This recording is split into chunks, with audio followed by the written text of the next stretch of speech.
La segunda metodología o el segundo método para poder validar dentro de un formulario es utilizando el componente de validation que nos proporciona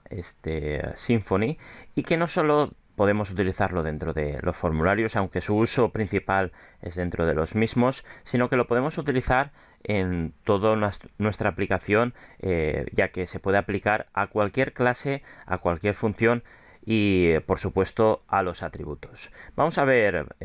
así de forma general el funcionamiento de validation y después lo aplicaremos a los elementos que principalmente se utiliza dicha validación, que son las entidades dentro de una aplicación. Fijaos que el validation no es ni más ni menos que un conjunto de reglas que vamos a insertar de forma con anotaciones o con YAML en nuestras clases. Fijaos aquí, las reglas se van a llamar, vamos a utilizar la librería constraints, que significa en castellano restricciones, y son reglas de este estilo que ya las observamos cuando hicimos el formulario de registro, que cuando vimos la documentación de Symfony de formulario de registro de usuarios contra base de datos, veíamos que existían este tipo de reglas. Como podéis observar, son bastante legibles, es decir, comienzan con el @cert, típico de la anotación, y le diríamos cuál es la regla que vamos a aplicar sobre el atributo name dentro de la clase author. Y fijaos que lo que vamos a comprobar es que no esté en blanco, es decir, que no sea un elemento vacío. Como bien nos indica la documentación, el uso después en cualquier controlador, puesto que es la parte en la que visualizaremos los errores de el uso de cualquier clase, será a través de conseguir, igual que se hacía con el security, el componente validator y comprobar los errores que existen en la utilización de dicha clase. Como podéis observar en el ejemplo, hemos creado una nueva clase, perdón, un nuevo objeto a partir de la clase y sin embargo no se ha rellenado el campo de autor, el campo de name, perdón, y por lo tanto nos daría un error del blanco. Como bien os decía, el uso más interesante, más importante es dentro de las entities cuando estamos utilizando formularios, ya que estos los vamos a ligar directamente contra el formulario, vamos a ligar directamente contra la entity, y allí sería donde realizaríamos las diferentes anotaciones. Como podéis observar también en la misma documentación que os linko en la entrada, veréis las diferentes posibilidades, reglas que tenemos para incluir dentro utilizando el validation, y como podéis observar son muchas las opciones que nos permiten incorporar.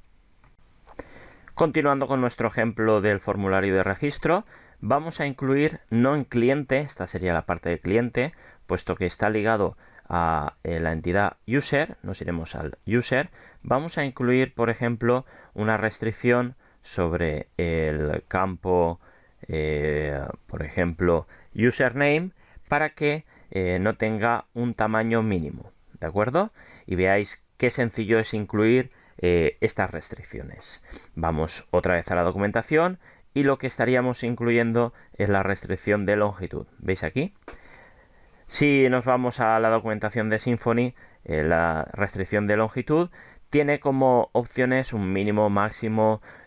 un mensaje si se produce el mínimo, un mensaje si se produce el exact longitud, y podemos controlar todos estos parámetros de la siguiente forma. Aquí tenéis un ejemplo muy sencillo, ¿veis? Vamos a copiar este ejemplo y vamos a adecuarlo a nuestras necesidades. Nos iremos a nuestra entidad user y después de la anotación del doctrine vamos a colocar la anotación assert length con un mínimo de, por ejemplo, 4 caracteres y un máximo de 16 caracteres. En el caso que no lleguemos al mínimo mensaje, lo que pondremos como mensaje es el campo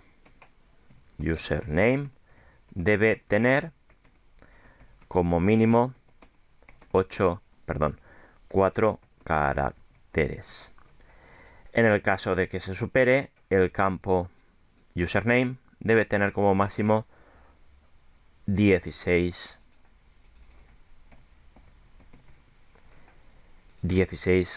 caracteres. Vamos a ver, vamos a comprobar esta situación ahora en nuestro ejemplo y vamos a ver cómo responde la aplicación cuando hacemos uso de esta restricción dentro de la entidad. En nuestro caso, anteriormente siempre saltaba el mensaje de un mínimo. Por ejemplo, si ponemos pack 1, en este caso voy a poner PA1 para que sean 3 caracteres, pa1@gmail.com, contraseña 1234, 1234. Fijaos que en el ejemplo que hemos visto antes, cuando colocábamos que era un de tipo text type o email type, nos saltaba el mensaje directamente en cliente. Si ahora salvamos, en principio el formulario sigue el proceso de registro, pero cuando llega al uso de la entidad user, cuando llega al uso de registrar una base de datos, me va a decir o va a encontrarse con la restricción de 4 caracteres y por lo tanto fijaos que me lanza el mensaje de el username debe tener como mínimo 4 caracteres y no se ha hecho ninguna entrada dentro de mi base de datos. Por lo tanto, podéis observar ya que con la combinación del frontal más el backend podemos llegar a realizar muchas comprobaciones de la información. Nunca podremos estar 100% seguro de que hayamos hecho todas las restricciones posibles para que nuestra información tenga una buena calidad, pero al menos sí que habremos controlado, vamos a ponerle Paco 15, habremos controlado la gran mayoría para que nuestra información sea pues veraz y sea totalmente válida para que, como es el caso que acabamos de realizar, podamos hacer un registro correcto de acuerdo a las especificaciones de nuestra aplicación.